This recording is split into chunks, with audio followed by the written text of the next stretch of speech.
بسكينة التشكيليين وتأمل المتذوقين وجمال الحضور النخبوي، يرسم الفنان لوحة عراق بدأت من أسطورة جلجامش حتى ميزوبوتاميا عام 2026. معرض يشبه كل المعارض، لكنه يختلف في مضمونه وتفاصيله ومكانة صاحبه. فجر في هذا المعرض مسألة مهمة تختلف عن المعارض الباقية.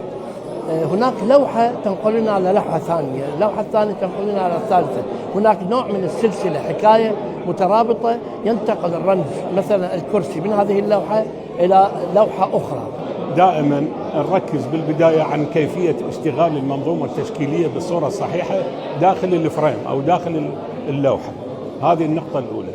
النقطة الثانية نبحث عن الشكل، النقطة الثالثة نبحث عن المضمون من خلال هذا الشكل. النظرات كانت مختلفة والقراءات أيضا، فالألوان هذه والخطوط لا تبتعد عن محاولة تجسيد واقع. الفن التشكيلي العراقي متصدر منافس وفقا للحضور.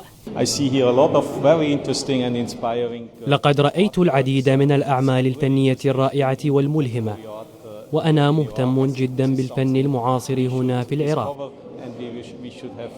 فإحنا حقيقة مبدعين بهذا الجانب.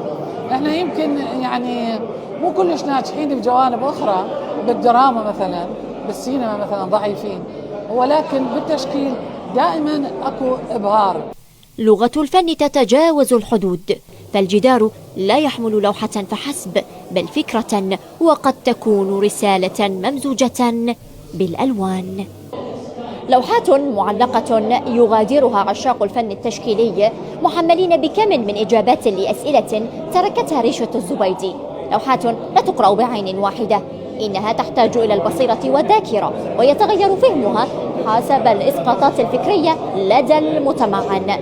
نافذة حرة وخطوط أثر شكلت حكاية تعجز الكلمات وصفها، لتمنح المتلقي شرف الاكتشاف ومتعة الفرجة.